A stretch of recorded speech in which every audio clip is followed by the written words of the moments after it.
Okay. Yan, bali from luwag ngayon nakaset tayo ng 7 Newton meter. Yung 7 Newton meter kasi halos hindi mo siya mararamdaman. Pag pinul ano mo siya, yan no, makikita mo. Yung paggalaw niya na yan, yan. Yung paggalaw niya na yan na yung 7 Newton meter, no. Ngayon, para maramdaman mo siya ng ano, kasi minsan hindi yun siya nararamdaman ng full grip. Para maramdaman nyo siya, try nyo ganyanin. Isang daliri, tapos tulak nyo. Maano niya gumagalaw. Yan.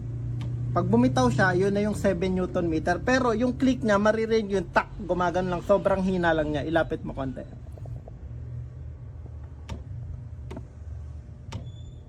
Yan. Sobrang hina lang niya kasi nga, yung spring niya is hindi pa, tulak na tulak. Hindi katulad ng one half drive na, siya, na tulak yung spring niya.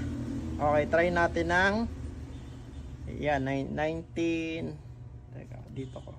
Yan, 19 Newton meter. Ayan. Pag mas mataas yung torque, maririnig nyo, mas lumalakas yung tunog niya kasi nagko-compress na yung spring niya. Tama, daliri lang ulit. Ito yung sa 90 Newton meter. Matigas na siya. Pero kaya. Ayan. Kasi pag pinul grip mo siya, yan, halos di mo nararamdaman. Katulad nito, parang wala kasi siya. Pero ito, though 19 na siya, medyo mabigat na rin. Ayan. Meron siyang mahinang click lang. Pero ngayon, kumpara sa 7, mas malakas na siya ngayon kasi dahil dun sa spring. Pero pag naka 7 ka or 5, na mararamdaman mo, bumibitaw lang siya. Ngayon, literal na may click na siya.